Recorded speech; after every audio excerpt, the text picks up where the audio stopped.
guys, this is Comic Uno, and today I'm doing a review for The Flash. And finally, the show has returned, and with that explosive mid-season finale, we get the introduction of some of the rogues, and they cause some trouble for Barry.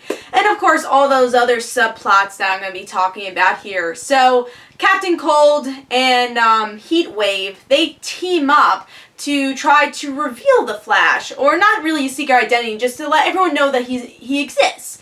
But they end up not being able to defeat the Flash, and they go to jail. But someone lets him out, which is Captain Cold's sister, which I'm pretty sure her name's Grifter. I always get her name confused, but pretty sure her name's Grifter. But she's an awesome character in the comics. And the rogues are starting to form a bit.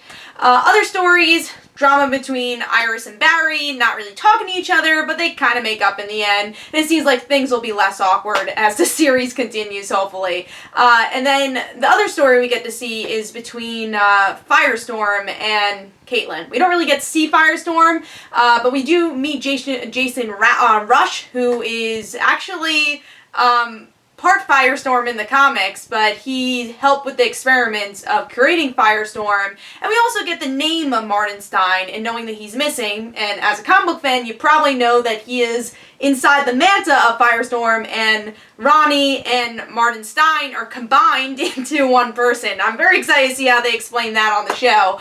But that's pretty much what happens here in the episode. So what did I think as a whole? Very, very fun episode. And I think this is a great progression for the show.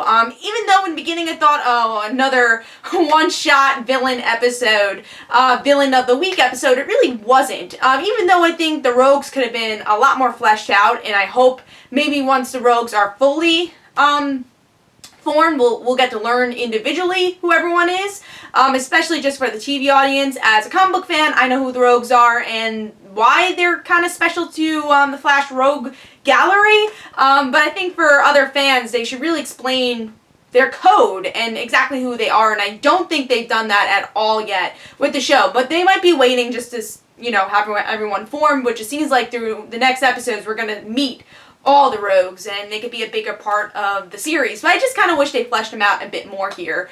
Also, Caitlin being kidnapped, I thought was a great moment, because Heatwave was about to burn Caitlin. It's like, oh, let's see who you truly are. And maybe they could have quoted some Cold references, because we know that, why can't I think of her name right now? She's a villain, that's Cold. I can't think of her name right now.